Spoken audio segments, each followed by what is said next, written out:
E agora a gente vai falar de algo que foi, assim, absolutamente incrível que aconteceu ontem no Senado Federal. Com vocês, a admissão de aparelhamento do grande irmão, a audiência do Sérgio Tavares, sobre o caso do Sérgio Tavares no Senado, para vocês. É preocupante, né? E eu queria fazer algumas perguntas objetivas sobre esse caso. O jornalista Sérgio Tavares, ele é acusado de que crime? Qual foi a motivação para ele ser colocado nessa lista de alerta pela Polícia Federal? Um dos motivos, acho que o motivo maior, é a manifestação explícita em rede social, no qual ele, de certa maneira, apoiava o movimento de quebradeira do 8 de janeiro, manifestava a opinião dizendo que a urna eletrônica é fraudada, não é confiável, dessa natureza. Então foi feita uma entrevista, ele não foi preso, ele não foi inadmitido, ele não teve passaporte retido. Foi feita uma entrevista porque, caso houvesse alguma manifestação de quebradeira novamente, se faria outro questionamento a ele, caso ocorresse, o que não ocorreu, graças a Deus. Então foi feita uma entrevista de controle migratório no aeroporto. Vossa Senhoria considera isso um ato normal dentro da política migratória do Brasil, dentro da política da linha diplomática do Brasil? Isso é algo natural? Isso é algo normal? Ano passado o Brasil teve 814 inadmitidos. Por crime de opinião? Não, porque de opinião não. O que Vossa Senhoria está passando na comissão, com todo o respeito que tem a Vossa Senhoria, é que ele foi detido por um crime de opinião. Ele não responde ao inquérito, ele não responde a uma ação penal, ele não é formalmente acusado, mas ele foi detido, e se não há justa causa para a prática de tal ato, isso é um abuso de poder, é um constrangimento ilegal.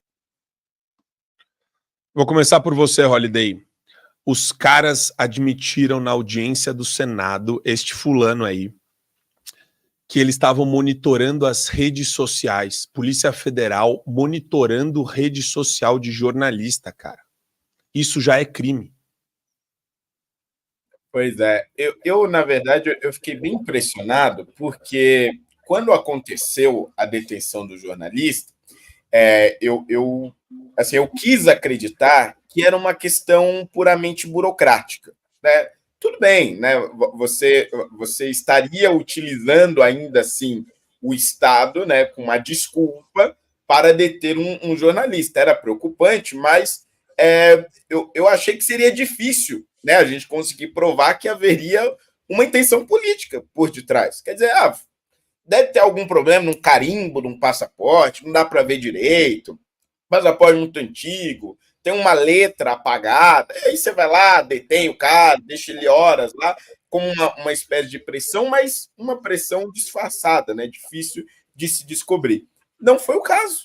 Não foi, absolutamente. Quer dizer, detiveram ele porque ou estavam observando, porque monitoraram as suas redes, monitoraram mais do que isso, os seus passos, sabiam a hora que ele iria chegar, o voo que ele iria chegar, e já estavam lá na porta do avião esperando para conduzi-lo para a polícia, e admitiram isso na sessão do Senado. E qual era o grande crime? As opiniões dele. Por quê? Porque é um jornalista conservador, e por mais que seja de outro país, tem opiniões que convergem com as manifestações que acabaram ocorrendo. E aí vem o melhor de tudo, né? Ele tentando justificar. Não, mas nós já tivemos 814 detenções. Por quais motivos? Por conta de opiniões sobre manifestações públicas? Por conta de posicionamentos políticos? Por conta de posições conservadoras, de direita? Evidentemente que não. E por quê? E aí é o essencial dessa questão toda. Porque o sujeito da Polícia Federal vai ao Senado Federal e diz isso com a mais absoluta calma, parcimônia, como se fosse algo absolutamente normal no Estado Democrático de Direito. Porque por detrás dele existem pessoas extremamente poderosas que sabem que não vai acontecer nada. Não vai haver nenhum tipo de retaliação. Essas pessoas têm o controle sobre o próprio Senado, que é quem poderia fazer alguma coisa sobre isso.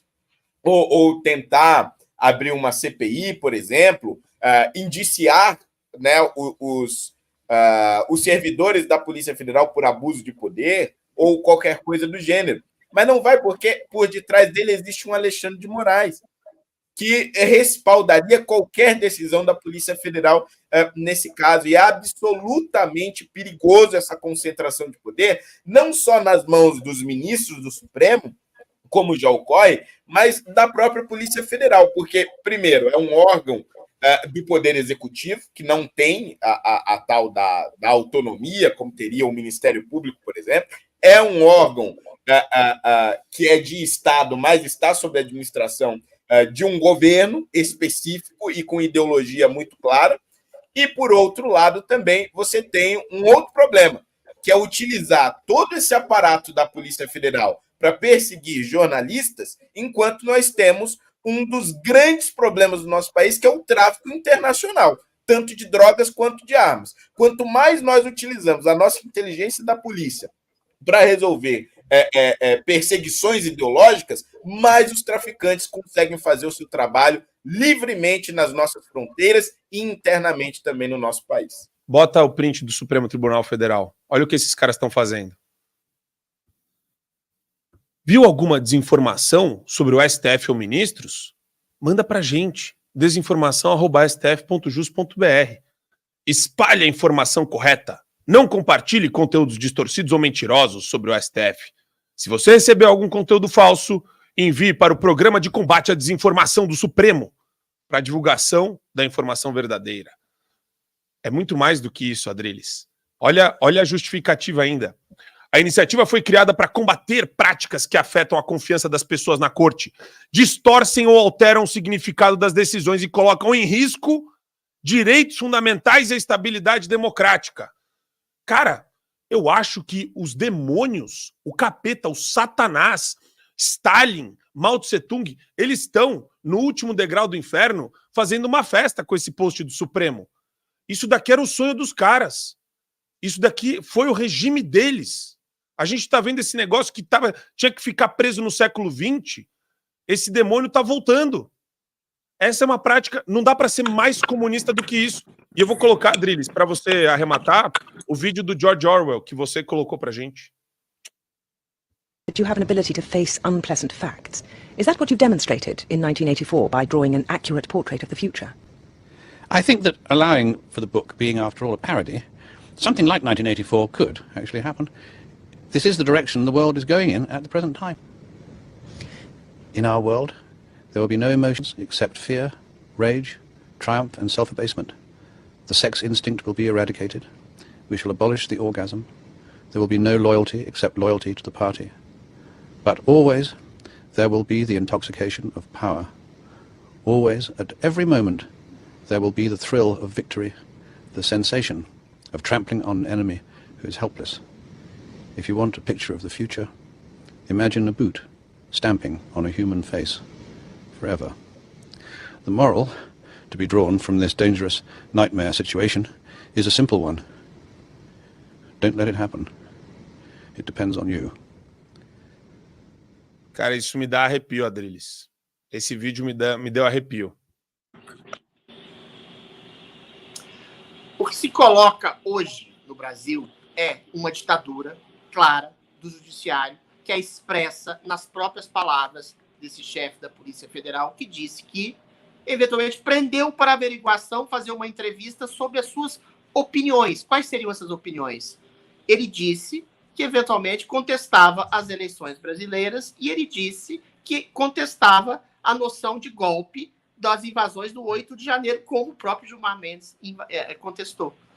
Agora, isso existe no Brasil, isso está sendo colocado lá fora no país, porque isso existe comigo, existe com você, Marco Antônio, existiu com Paulo Figueiredo, existiu com Constantino, existiu com todos os jornalistas brasileiros que foram monitorados pelo Supremo Tribunal Federal no lugar da Justiça Eleitoral, que monitorava opiniões.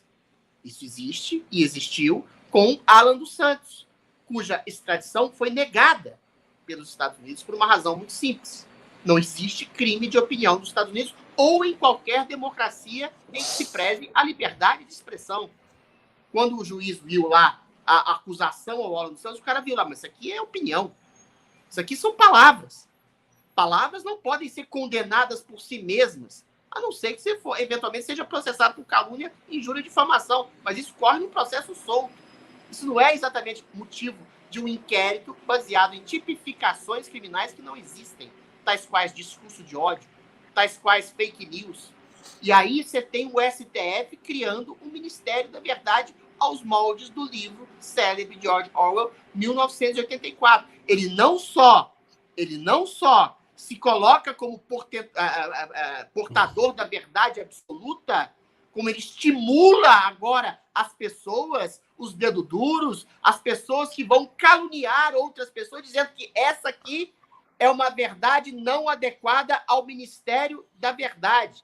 Ou seja, o STF está se colocando como a Stasi, a polícia de consciência da Alemanha Oriental, que promovia que filhos denunciassem pais, pais denunciassem filhos, esposas denunciassem seus esposos, ou seja, criava uma completa esquizofrenia de denuncismo para que a ditadura pegasse as pessoas. A gente vive no Brasil, e agora o mundo está sabendo, como no caso do Sérgio Tavares, colocado para fazer uma entrevista constrangedora sobre suas opiniões, sendo que isso acontece aqui no Brasil dia e noite, noite e dia, com jornalistas, cidadãos, cacique indígena, humorista, com toda sorte de cidadão que não pode dar a sua livre expressão. A gente vive no Brasil a pior ditadura da história da República, que não é mais república. O significado de república é coisa pública. O público no Brasil se transformou numa coisa privada. A opinião pública no Brasil se transformou numa opinião privada do Supremo Tribunal Inquisitorial, que prende e mata as consciências daqueles que não concordam com a sua opinião. Assine o Fio Diário. Assim você vai ter acesso integral ao programa completo Adriles sobre tudo, além de outros diversos programas na nossa plataforma. Assine aí.